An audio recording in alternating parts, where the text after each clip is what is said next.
আসসালামু আলাইকুম। আশা করি সবাই ভালো আছেন। আজকের ভিডিওতে আপনাদের জানাবো আমাদের খামারের গরুগুলোকে আমরা কি ধরনের দানাদার খাবার খাওয়াই। আমাদের খামারের গরুগুলোকে নিয়মিত গমের ভুসি, মসুরের ভুসি, ধানের গুঁড়া এবং সরিষার খোল মিশিয়ে খাওয়ানো হয়। এই ৪টি উপাদান গরুর জন্য একটি ভালো ও সুষম দানাদার খাদ্য তৈরি করতে সাহায্য করে। গমের ভুসি গরুর হজম শক্তি ভালো রাখতে সাহায্য করে এবং শক্তির ভালো উৎস। মসুরের ভুসিতে থাকা ভালো মানের প্রোটিন যা গরুর শরীরের বৃদ্ধি ও পেশি গঠনে সহায়তা করে। ধানের গুঁড়ো গরুকে অতিরিক্ত শক্তি যোগায় এবং খাবারের স্বাদও বাড়ায়। আর সরিষার খৈল হলো প্রোটিন সমৃদ্ধ একটি গুরুত্বপূর্ণ উপাদান যা গরুর স্বাস্থ্য ভালো রাখতে এবং দুধাল গাভীর দুধ উৎপাদন সহায়ক হতে পারে।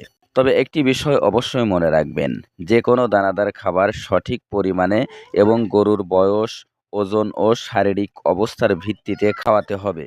অতিরিক্ত খাওয়ানো কখনোই ভালো নয়। পাশাপাশি পর্যাপ্ত কাঁচা ঘাস, পরিষ্কার পানি এবং খনিজ লবণের ব্যবস্থাও রাখতে হবে। আমরা প্রতিদিন এই খাবারগুলো নির্দিষ্ট অনুপাতে মিশিয়ে গরুগুলোকে খাওয়াই।